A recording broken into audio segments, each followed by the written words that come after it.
Hi, willkommen zurück bei uns bei Auf Draht. Wir sind immer noch hier mit unseren Gästen Christopher und Leo und ich habe höchstwahrscheinlich das Video schon gesehen. Wir haben über V2X und Fördermittel gesprochen, zwei sehr, sehr wichtigen Themen.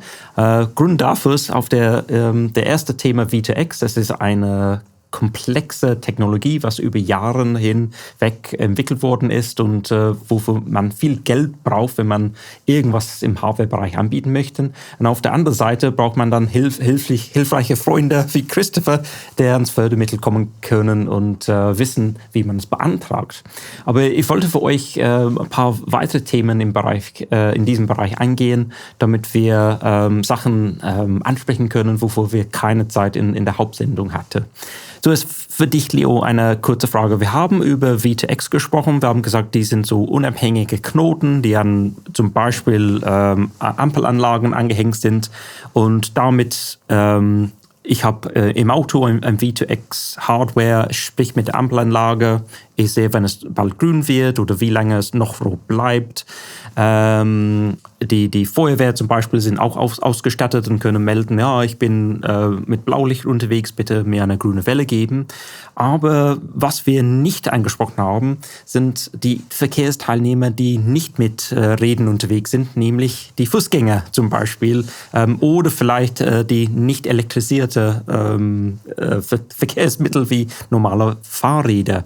So, wie werden Menschen und Fahrradfahrer ins V2X-Konzept eingebunden?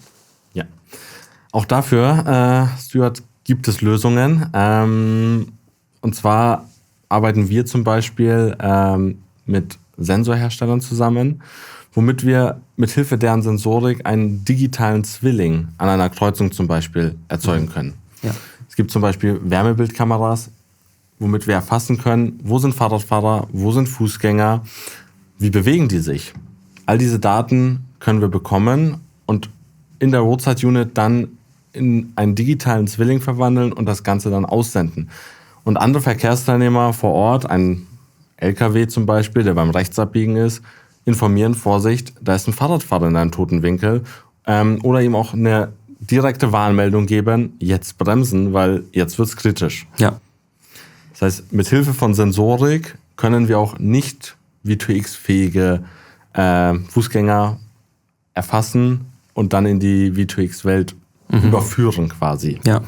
Aber natürlich kann man auch Fahrradfahrer oder E-Bikes, E-Scooter mit so einer kleinen Mini-Onboard-Unit quasi ausstatten.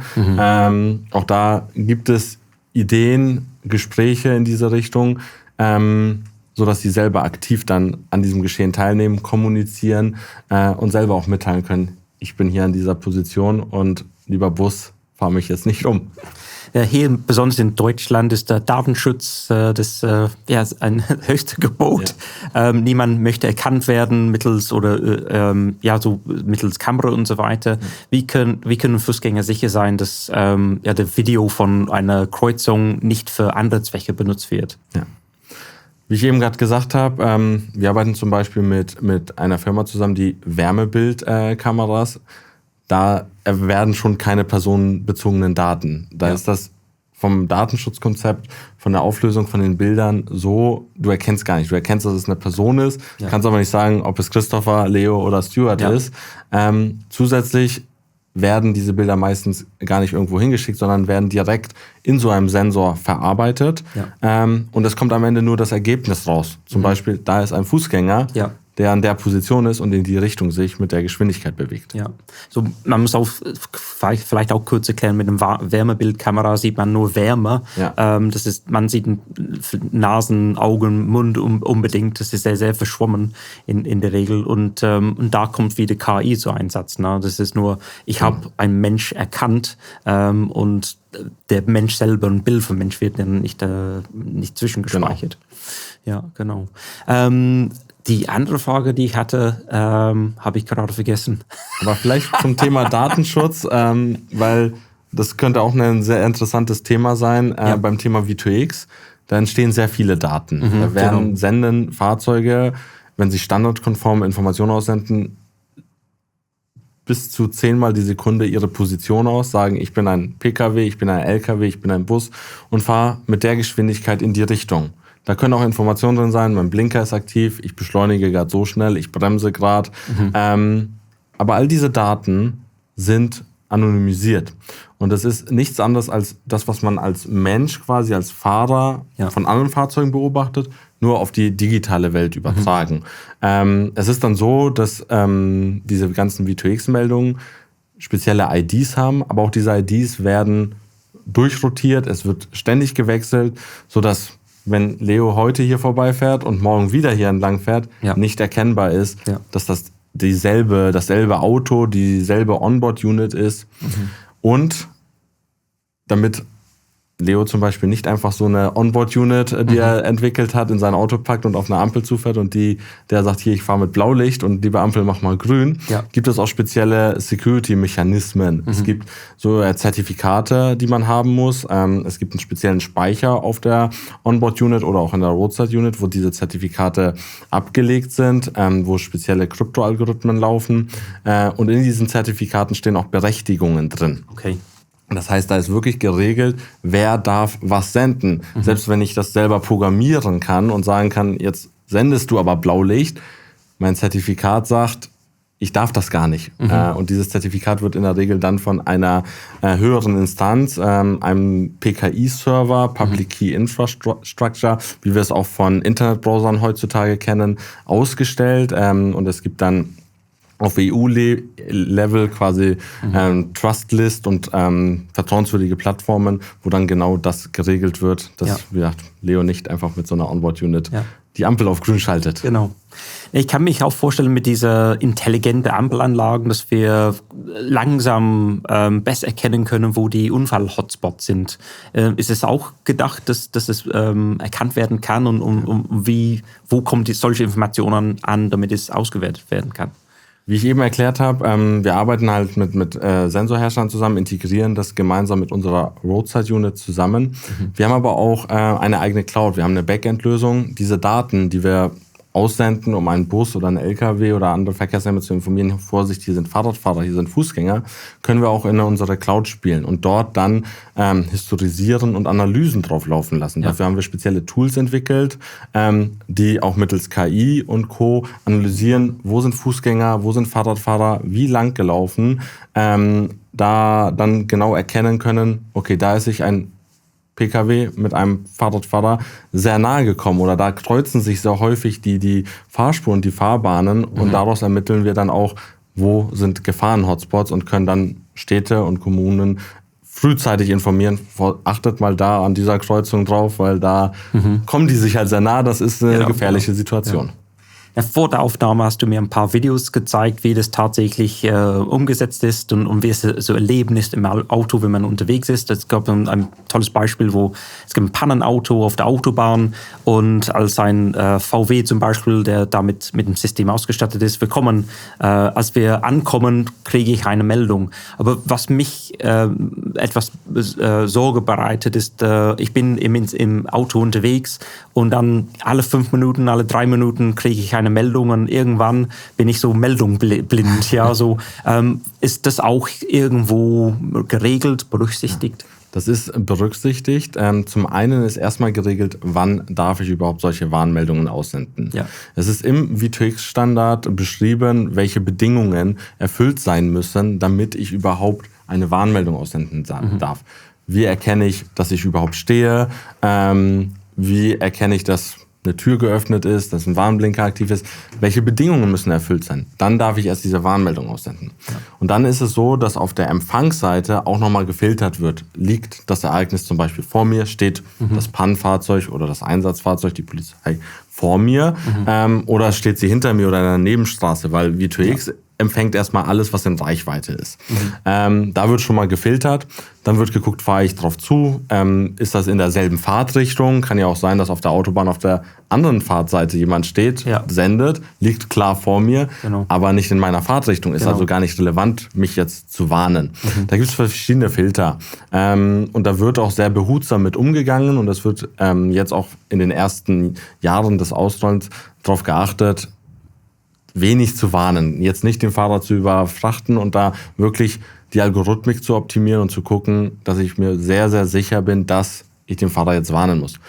Die ganze V2X-Kommunikation, da kann man ja auch über mehrere 100 Meter bis zu Kilometer mit kommunizieren.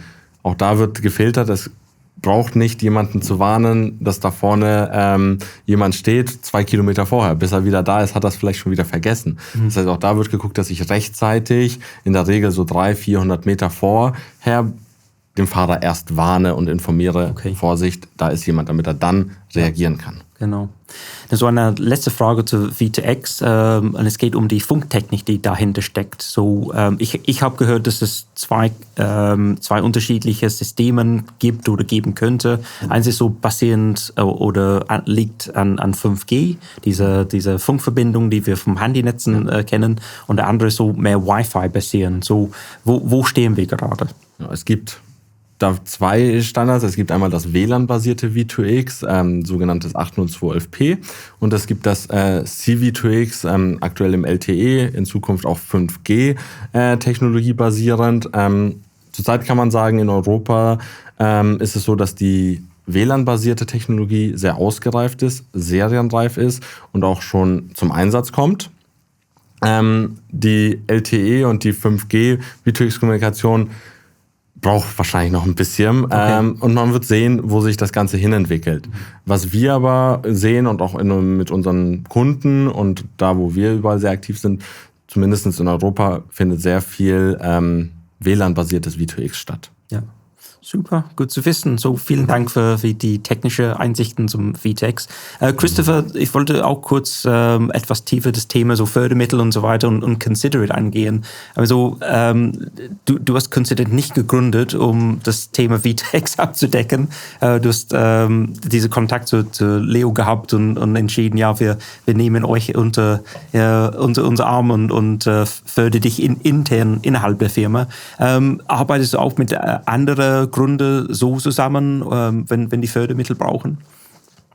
Ja, in verschiedenen Konstellationen. Ne? Also Leo, das hat sich ergeben, war auch nicht der erste Versuch, aber der erste, der wirklich gut funktioniert hat oder gut funktioniert. Ja. Da war schon die These, dass das vielleicht ein geiler Approach sein könnte, zu sagen, Finanzierung durch Fördermittel, ein interessantes Thema und vor allem eine Gründerpersönlichkeit, ein Innovator, der echt was reißen kann. Ja, nach dieser Faktorkombination haben wir dann mehr oder weniger aktiv gesucht, haben uns da zweimal blöd verrannt, ehrlich gesagt, und auch gelernt, wie es nicht funktioniert. Und mit Leo jetzt einen sehr guten Weg beschreiten können, der, glaube ich, für alle Beteiligten echt viele Vorteile mit sich bringt.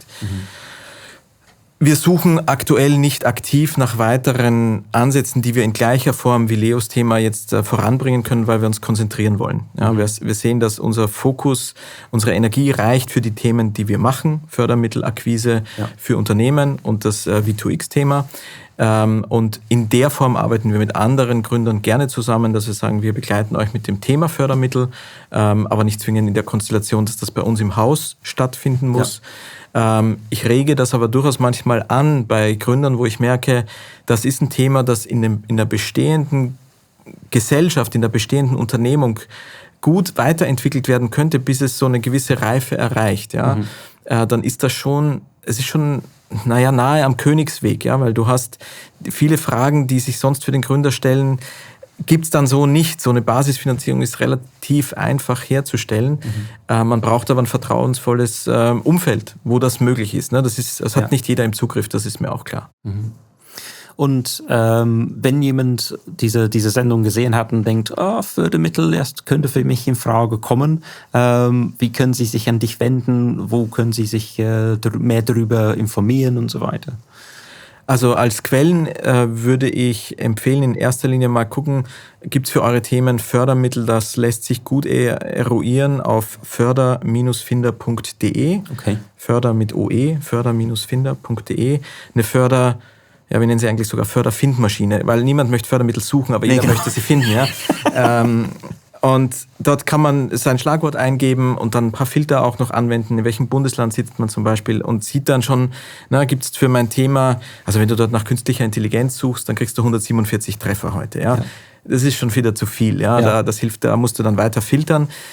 Und andere Themen sind vielleicht weniger stark ausgeprägt. Aber eine erste Orientierung kann dir das bieten. Es gibt Informationen von uns unter dem Schlagwort Fördermittel Flüsterer als quasi meine Personal Brand, die du auf Instagram und auf TikTok und auf YouTube findest. Also dort sind Videoinhalte, die das ganze Thema sehr, sehr in der Breite, also immer mit dem Fokus Fördermittel für Innovation beleuchten. Ja. Das ist, glaube ich, eine ganz gute Informationsquelle.